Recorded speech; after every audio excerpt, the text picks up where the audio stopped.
When I started reviewing movies near the middle of 2021 last year, I was excited. A whole new person in the 5,000 people of movie reviewers on YouTube was about to join the mix. I've reviewed so many things, man, and this year has been my first full year of movie reviews. Throughout the entire year, I've been honest about my opinions on the films that I've reviewed. Some, I wish I could go back and be like, okay, maybe I gave Chip and Dale too high of a score, or maybe I gave Bob's Burgers movie too low of a score. Either way, I'm always honest about my opinions. But ever since I started reviewing movies on here, the movie that has scared me the most to talk about, in all honesty, is Black Panther.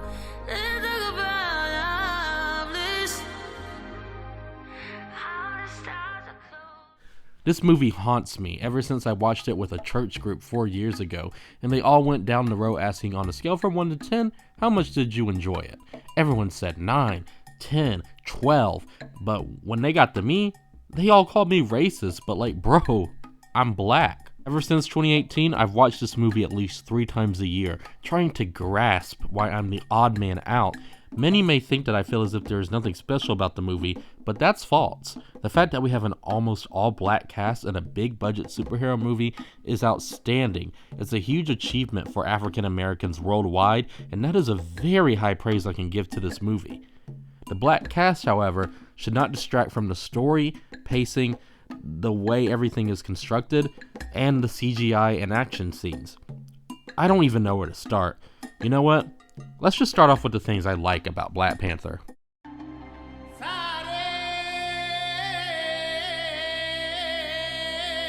There's so many Marvel villains that are just bland and boring, but Michael B. Jordan kills it as Killmonger.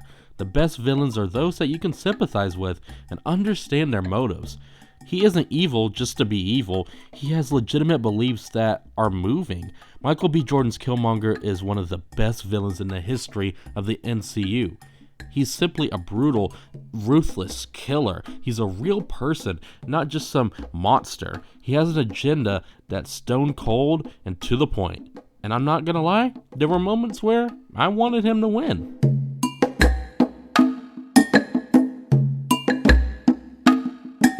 Chadwick Boseman is an amazing actor. He is very likable as the titular role, a calm, collected king who has deep inner struggles. May he rest in peace. Oh, you guys thought I had more to say? I do, it's just, they'll be on the negatives. Wakanda is one of the best settings in any Marvel movie. In fact, it might just be the best. It feels so great to get out of the city and journey into Wakanda. It's filled with beautiful orange-brownish mountains that are holding onto these waterfalls that are visually outstanding. So many elements help this world of Wakanda feel alive. The score is one of the best. The movie taking place in Africa, it wouldn't make sense for the soundtrack to be just a bunch of rap songs. The beats of the drums, the rhythm of the flutes, mix that with the African chants of the Wakanda nation, and you get a fully realized setting with such great music. Don't even get me started on the costumes.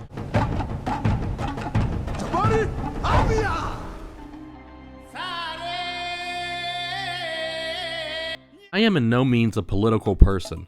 On this channel, you will barely hear me ever talk about politics unless it's a major theme in a movie. Black Panther has a major theme of isolation because Wakanda is closed off from the rest of the world, and the execution leaves a lot to be desired. For a rare superhero movie with an all-black cast, you would think that the film is groundbreaking. It is, but the political aspects and themes surrounding the culture of Wakanda is laid on way too thick. Each side has good points and extremely wrong points, but none of these things come close to home because of the lack of subtlety, because the movie is a mainstream superhero movie, and it's scared to narrow down on its themes and be delicate with this important subject matter. The political theme is extremely important, and it's captivating knowing that we can see the themes of race, identity, and privilege in an all African American hero cast. But there are bits and pieces of strong moments, though, that makes the political agenda of the film extremely pleasant. There's a line that Michael B. Jordan's villain says about would-be slaves jumping to their deaths. That is absolutely chilling. So you could just lock me up? Nah. Just bury me in the ocean with my ancestors that jumped from the ships. Because they knew death was better than bondage.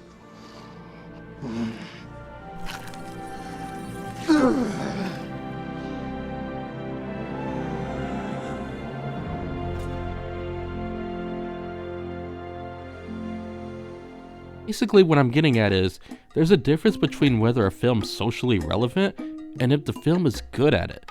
The rest of the movie's lack of subtlety makes everything jarring once we get back to the plot.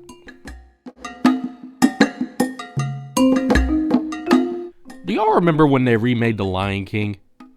You know, The Lion King, the one from 2018, you know, the one where the main character is destined to be king after the death of his father/mentor, and a family member who struggled in poverty comes and just screws up the main character's world, and then the soon-to-be king is taken out of the bigger picture and the villain ends up on the throne.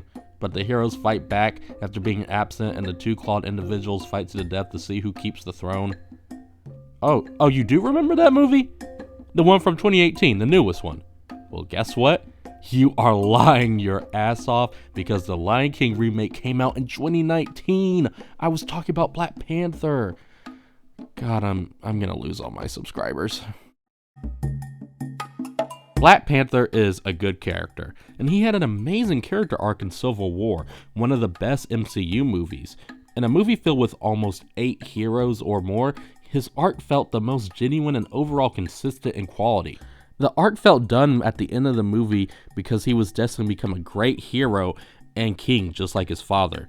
Black Panther takes place a week after the events of Civil War, and T'Challa is destined to be king. And once he becomes the king in this movie, it feels like an extended part of an arc, almost like a lackluster DLC. Other than wanting to prove the other ancestors about the morals of being a king, T'Challa is a boring character. I love Chadwick Boseman. I was really sad when he passed away. I couldn't stop thinking about how this man, who was extremely talented and who came from my home state, had suddenly left the world. He is a powerhouse of an actor. I just hate that in this movie, his character is boring. There's not that much depth to him except for things that are just scratching the surface of an already well-developed character. But Chadwick Boseman does have moments where it truly shows that he is one of the best African actors I have ever seen.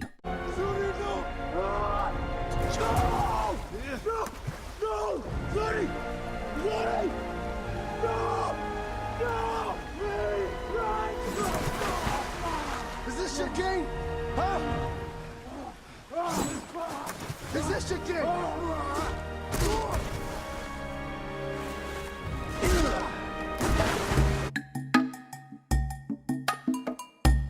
This movie has one of my least favorite jokes in the entire MCU. Real question is, what are those? And one of my all-time favorite. You're recording. For research purposes.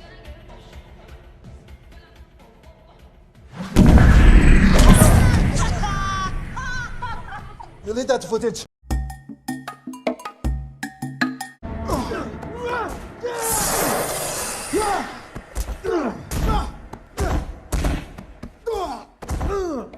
Black Panther isn't horrible or bad, but it isn't outstanding. It's a basic superhero movie disguised by a beautiful and amazing African cast. It's a huge achievement in cinema and for me and my fellow African Americans, but it's a movie that I've tried to love over and over again, but I just can't. But everyone has different opinions because we are all different. I'm happy to see that everyone loves this movie and can find things that I can't, but me personally, Black Panther is just okay, and that's okay.